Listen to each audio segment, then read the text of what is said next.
우리가 이 시간 성전에서 영원한 빛 대신 우리가 주님을 바라보면서 설날 주일을 맞이하고 있어요. 우리가 하나님께 드려야 할 것이 무엇인가 이렇게 생각해 보면 돌아볼 때마다 감사구나. 지내보니 감사가 아닌 것이 없구나 이렇게 생각을 하게 됩니다. 오늘 우리가 감사의 주제나 내용 가운데 특별히 설날이니까 특별히 더 감사해야 된다는 그런 공식은 없어요. 그러나 감사는 언제나 늘 감사한 것이기 때문에 감사하다는 것입니다. 그러나 돌이켜보면 지난 한 해에는 우리가 수를 셀 수도 없을 만큼의 많은 감사와 또한 우리의 영광으로 점철되는 한 해였다고 생각을 합니다. 여러분들은 지금 주님의 몸된 교회를 예수 그리스도와 함께 세워나가고 있거든요. 어떤 분들은요, 평생을 살아가면서 한 번도 교회를 세워본 적이 없는 분들이 많아요. 제가 생각할 때는 70, 80% 정도의 성도들이 교회를 세워본 적이 없다는 겁니다. 무슨 말씀이냐? 이미 완성된 교회에 가서 예배를 드리고 예수 그리스도를 부를지언정 함께 모이기 위해서 주님의 몸된 교회를 세우겠다고 헌신하며 시간을 내고 예물을 드려가면서 이렇게 교회를 세워나가는 분들은 그리 많지 않다는 것입니다. 아이를 핑계대기도 합니다. 교육적인 문제를 핑계대기도 하지요. 또한 금전적인 문제도 핑계를 댑니다. 그러나 여러분들은 하나님께서 여러분들에게 명령하신 주님의 몸된 교회를 세워라. 이 명령에 여러분들이 복종하시고 2024년도에 여러분들이 이 교회를 세우기 시작했다는 겁니다. 그것은 주님과 함께라는 것이지요. 이 교회를 세우는 것은 제가 세우는 것이 아닙니다. 주님과 우리 모두가 함께 우리가 교회를 세워나가는 것이지요. 그러니 더욱더 감사할 수밖에 없다는 것입니다. 여러분, 사람이 있으면 머리만 중요한가요? 아니잖아요. 손과 발도 중요한 거예요. 우리의 머리 대신에 주님이 계시지만 손과 발이 없이는 아무것도 할 수가 없는 거예요. 이것은 주님께서 전능하시지 않다는 것이 아닙니다. 여러분들과 함께 동력하기를 원하신다는 겁니다. 여러분들이 오늘 있잖아요. 이 시간에 앞뒤 옆 서로 축복하면서 새해 복 많이 받으세요 하면서 인사하는 분들이 여러분들 누구신지 아세요? 다 하나님의 동력자라는 겁니다. 여러분들은 하나님의 동력자에게 서로 축복을 해주었다는 것입니다. 이것을 잊지 말아야 돼요. 이만큼 우리 교회는 이렇게 축복 가운데 자라나고 있음을 우리가 눈으로 볼 수 있다는 것입니다. 우리는 대망의 새해를 감사하는 마음과 믿음으로 우리는 맞이했습니다. 그런데 한국에는요, 특별하게도 한 번 더 그것을 다짐할 수 있는 그러한 설날이라는 그러한 고유의 명절이 있어서 다시 한번 내가 새해에 다짐했던 것들을 되새기고 다시 한번 다짐할 수 있는 그러한 날이 있다는 것이 얼마나 다행스러운지 모릅니다. 중요한 것은 이 새해를 맞는, 이 설날을 맞는 우리의 마음가짐이고 우리의 태도라는 것입니다.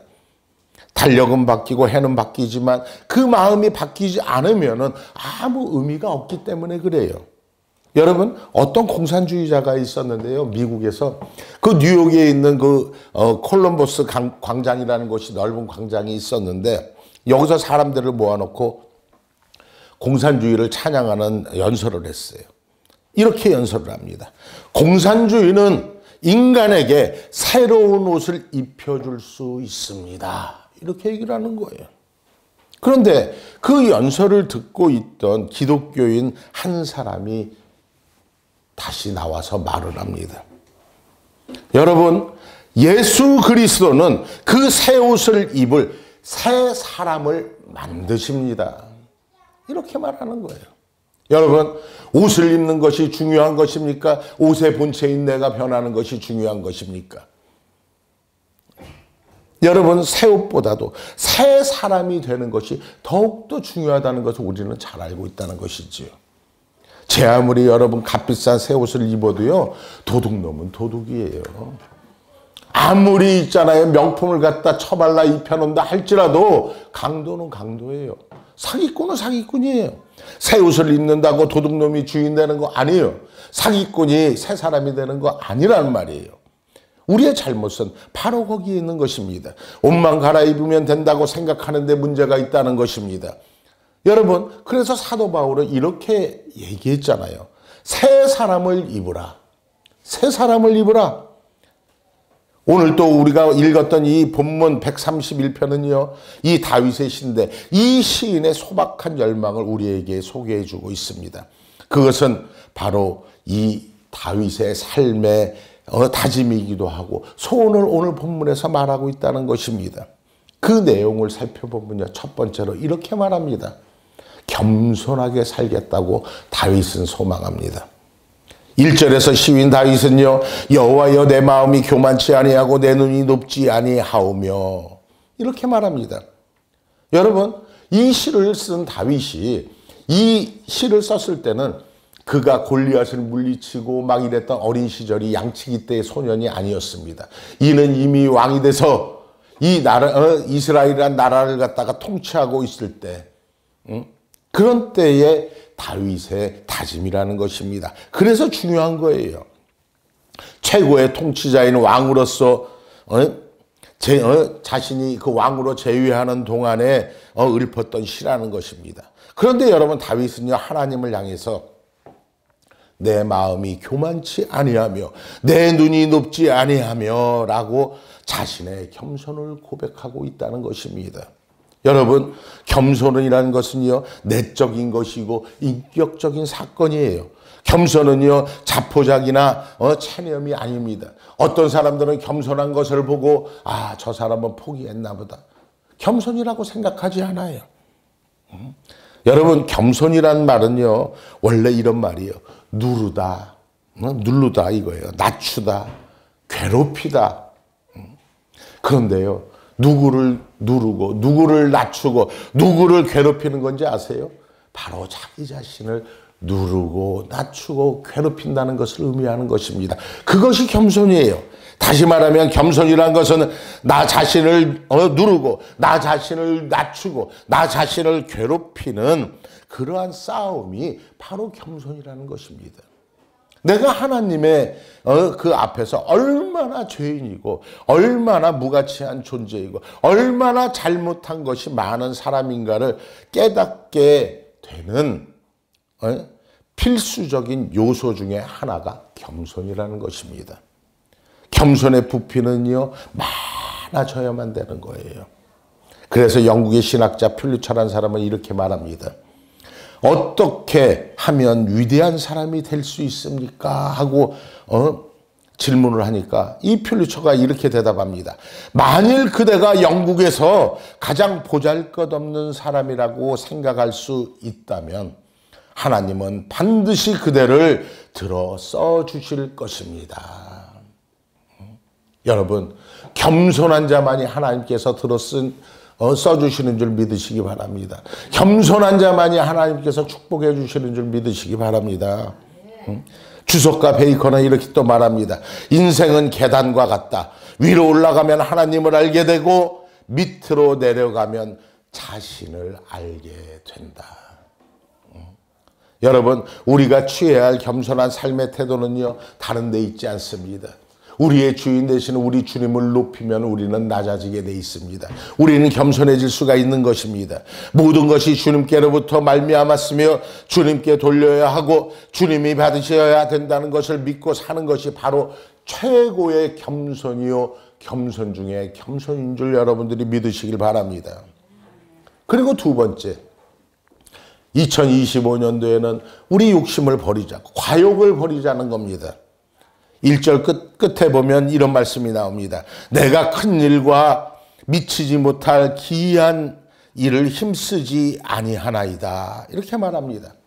이 말은요 한마디로 지나친 욕심으로 자신을 망가뜨리지 않겠다고 다짐하는 겁니다. 여러분, 2025년도에는 과욕으로 여러분들 자신을 망치지 않는 여러분들 되기를 주의 이름으로 축원을 드립니다. 여러분, 정말로 우리의 욕심, 이것이 우리를 망가뜨리더라는 겁니다.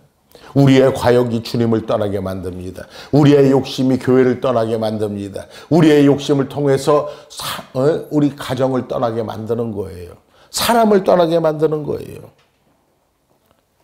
여기서 말하는 큰 일과 미치지 못하는 기이한 일이라는 것은 자신의 분수에 맞지 않는 허용된 삶이나 욕심을 말하고 있는 것입니다. 여러분, 다윗은 그런 것들 때문에 하나님이 내게 주신 힘을 나는 절대로 낭비하지 않겠다라고 다짐하는 거예요. 나의 욕심을 채우는데 내 힘을 사용하지 않겠다고 다짐하는 겁니다.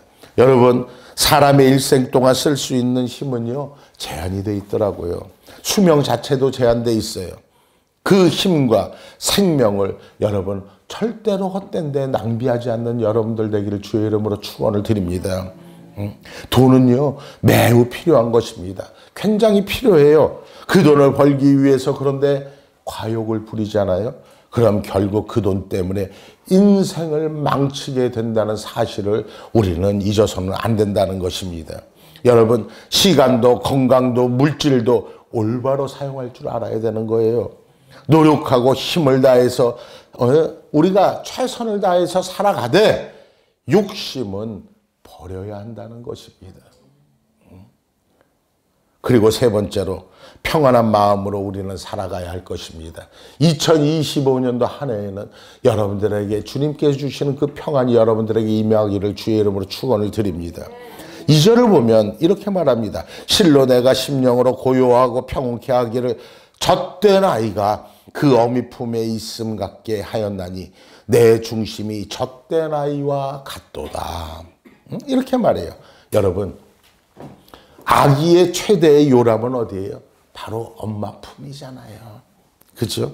아기의 최대의 행복과 평안은 오로지 엄마의 품이라는 사실을 우리는 너무나 잘 알고 있어요.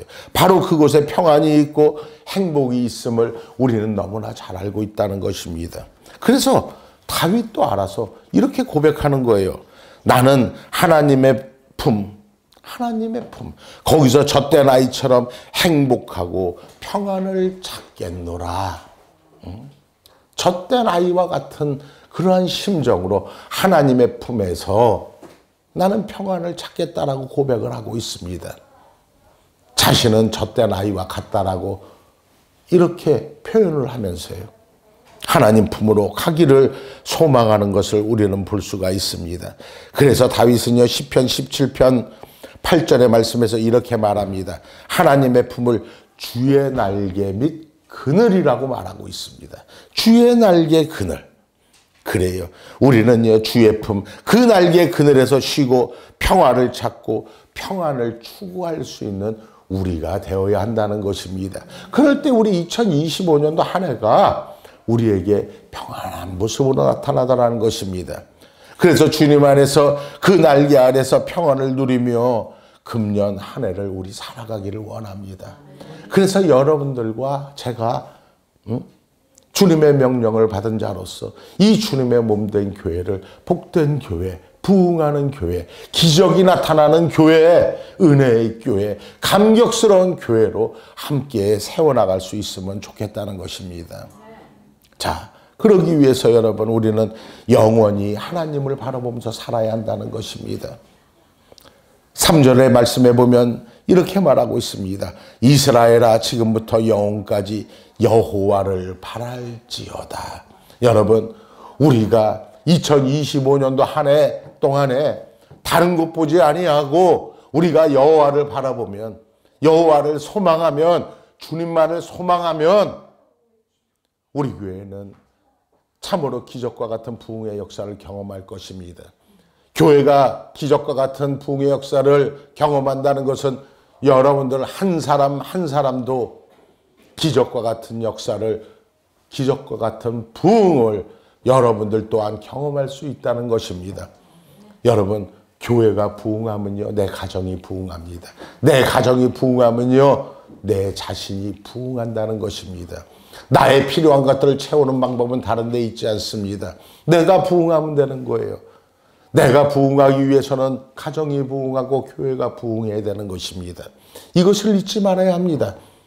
여러분들은 참으로 이 검단나라교회 시와 같은 존재입니다. 주님께서 이곳에 여러분들, 우리 권사님, 집사님, 우리 성도님, 권찰님, 이렇게 이곳에 씨앗을 여러분들을 뿌려놓으신 것입니다. 주님의 몸된 교회를 세우기 위해서. 여러분, 나는 내 일생 하나님을 높이며 겸손히 살겠다고 다짐하는 여러분들 되시기를 주의 이름으로 축원을 드립니다.